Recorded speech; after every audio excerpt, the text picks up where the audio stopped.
Hi, I'm Miss Janice, and I'm ready for story time today. And it's been raining a lot in the last few days, so I decided to have this book, read this book to you. And it is called Rain by Manye Stoic.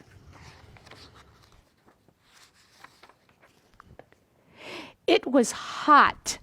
Everything was hot and dry. The red soil was hot and dry and cracked. A porcupine sniffed around. "It's time," she whispered. "The rain is coming. I can smell it. I must tell the zebras."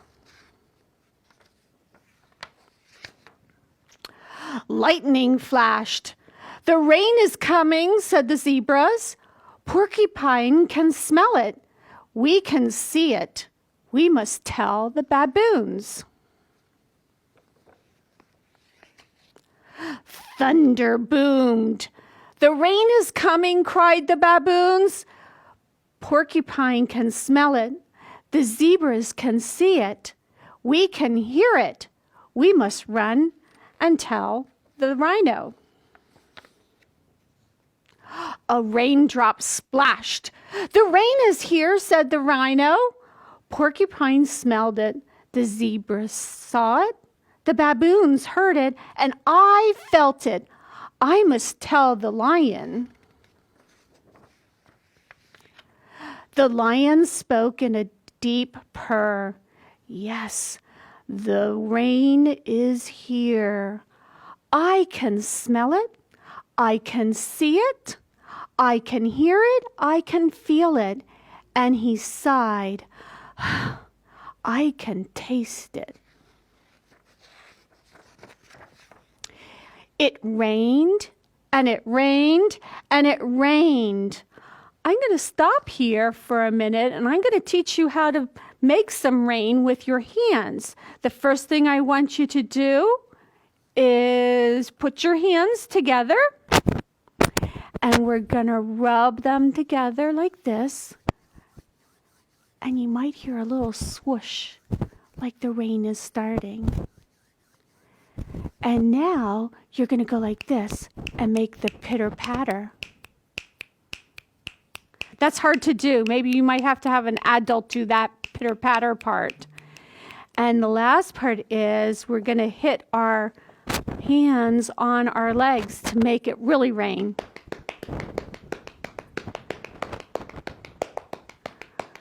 Okay, let's try all those hand motions again. Here's the little rain. Here's the pitter-patter. And here's the rain, the storm, maybe a storm. And then the storm calms down. And the pitter-patter comes back. And then it's quiet rain again. Okay, I'm going to go back to the book now, and I'm going to read this one page again, and I would like you to make the hand motions. It rained. Can you do the small swishy sound, rain? And it rained. How about the pitter-patter? And it rained. Hit your legs. It rained until every river gushed and gurgled. It rained until every water hole was full. Okay, let's make our rainstorm slow down now. The stop. Here's the pitter-patter. And then the swoosh. Very good. Then the rain stopped, and everywhere long feathery grasses grew from the soil. Every tree began to sprout fresh green leaves. "I can't taste the rain now," purred the lion, "but I can enjoy the shade of these big green leaves." "I can't feel the rain now," said the rhino, "but I can lie in the cool, soft, squishy mud." "We can't hear the rain now," shouted the baboons, "but we can eat fresh, juicy fruit from the trees."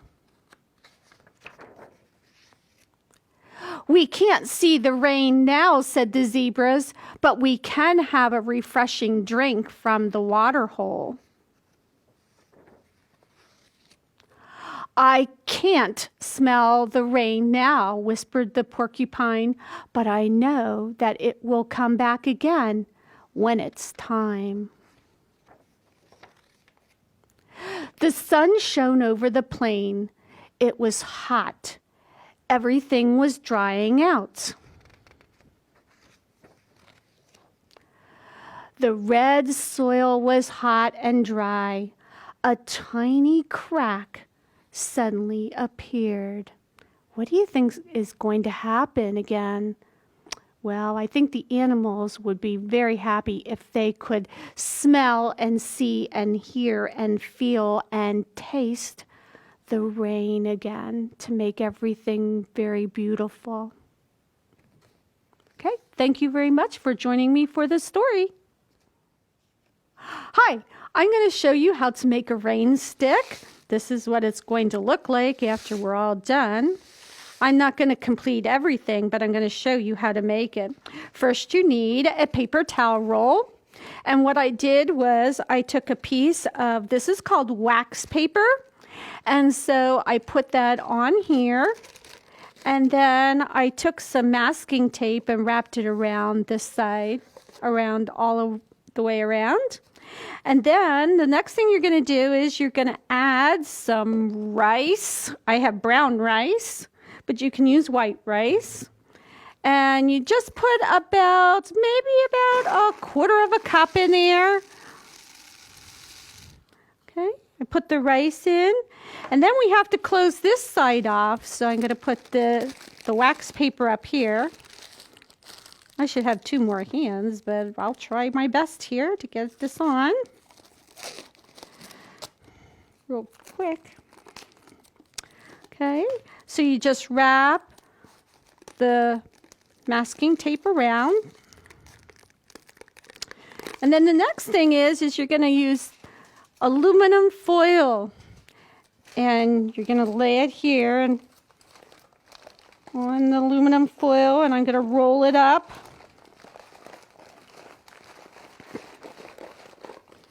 And the next thing we're going to do is we're going to take the top here and squish it together and fold it down.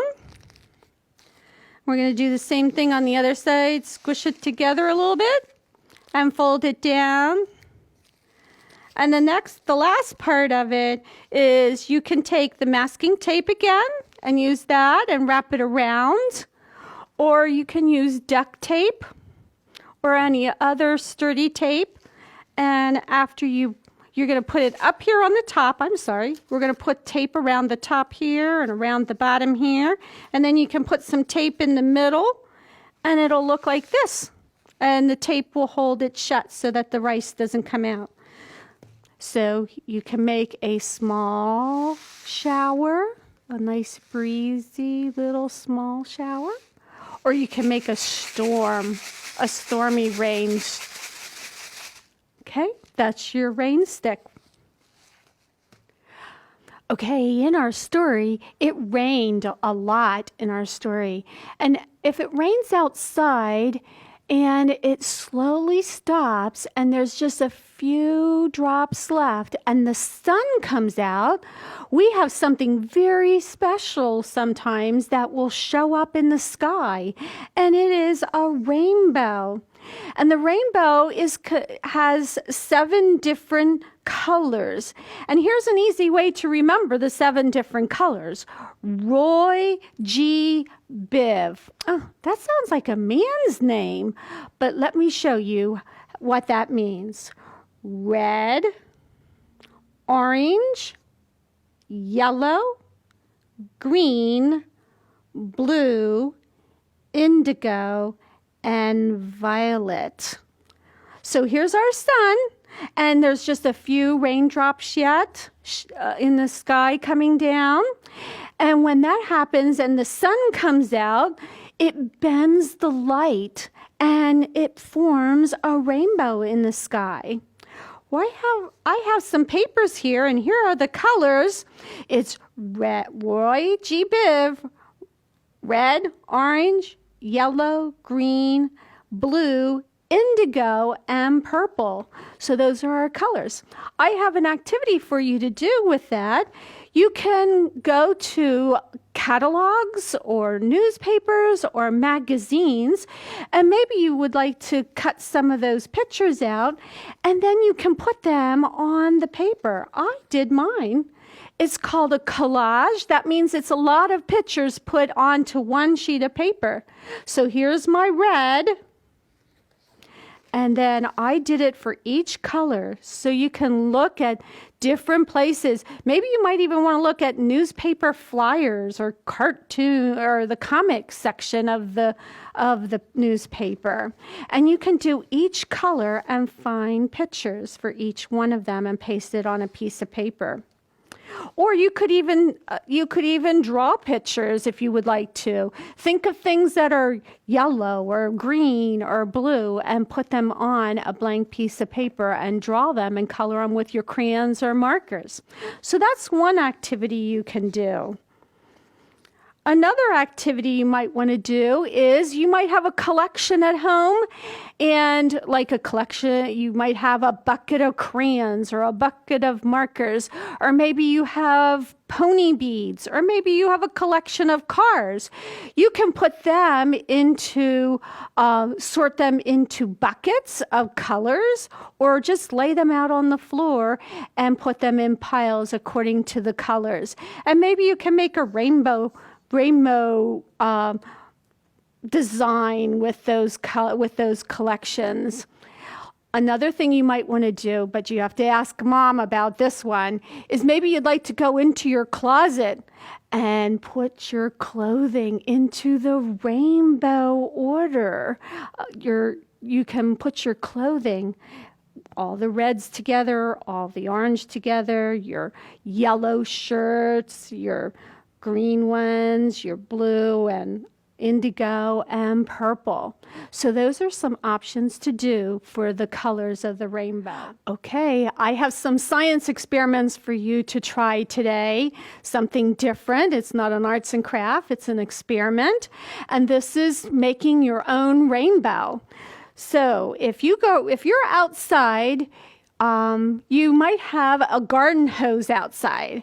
And what I would like you to try to do on a warm day, not a really cold day, go outside, get the garden hose, put the sun needs to be nice and bright outside. Put the garden hose in your one hand, and have the sun beating on the back of you. And you're going to raise your hand way up high, and then the garden hose, you're going to spritz a mist halfway between the ground and your hand and see if you see a rainbow. You might have to go a little bit higher or lower, and you might see a rainbow. Now, if it's a cold and wintry day, which is not going to be for a while though, but if it's too cold to be outside and the sun is shining, you can get a glass of water. And I didn't fill my glass all the way up to the brim with water. I have it down here, but what I would like you to try to do is put the water as close to the brim, up far, as close as you can without spilling it, and put it on a windowsill where the sun is shining in.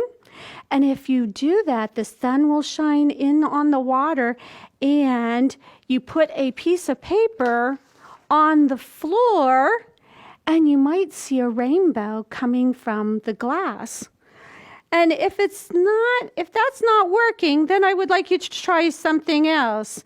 I would like you to find a small mirror, and I want you to put it into the water and angle it. That means put it on a slant in the water.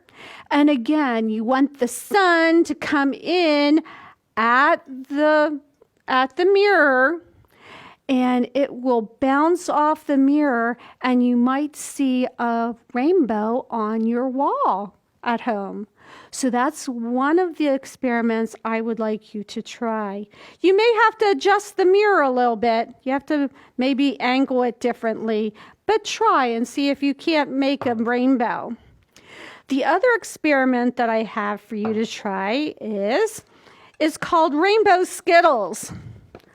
I know a lot of boys and girls that like Skittles. These are the Skittles. You can get any package you want. This is the original, and this is wild berry. So you can get either one. And then you also need to have a plate. It can be like a regular plate, but it has to have a little ridge here inside that the sides angle down in. If you don't have this kind, a regular plate, you can use a styrofoam plate and see how there's this lip going into the middle. Or you can use a smaller plate, and this is called a chinette plate, and this one also has a lip that goes in, and it's indented here. That's called indented. It's almost like a real shallow bowl. So after you get the Skittles and your plate, what you're going to do is you're going to take the Skittles and you're going to lay them around the inside here. You can make any kind of pattern that you want, and you put it all around the edge here. Then you're going to take some water. After you're done with that, you're going to take some water and you're going to pour your water onto the plate with the Skittles. And I want you to use warm water or even closer to being hot. And I want you to pour it right in the middle of the plate. And it's going to go all the way out to the Skittles. And you want to have water on all sides of the Skittles. And then you just leave it sit on your table, and you about 30 seconds or so, and you're going to see something special happen. Look what's going to happen. Hopefully you can see this. You see how the Skittles are around the plate here, and the water is going to bring out the colors and bring it towards the center. You'll see it moving very, very slowly, the color going into the middle. Now, they say that when we saw our picture of our rainbow, it's an arch. It looks like an arch, like an upside down U, but rainbows are really a circle. So you made a Skittle circle rainbow. So you enjoy the experiments, and I hope they work out for you and that you can see the rainbows in all the experiments. Okay, thank you. The last thing that I have is that I would like you to go onto YouTube and find a song, and it's called I Can Sing a Rainbow. And in the song, there's one change. They don't use indigo, they use pink as one of the colors of the rainbow. They just use pink because the word pink fits into the story a lot better. Into the song a lot better than indigo did. So I would like you to hunt on YouTube, and then you can sing a rainbow, all the colors of the rainbow. And I hope you enjoy that activity also. And I want to thank you again for joining me here today. And please stay safe and healthy. And we'll see you again soon. Bye.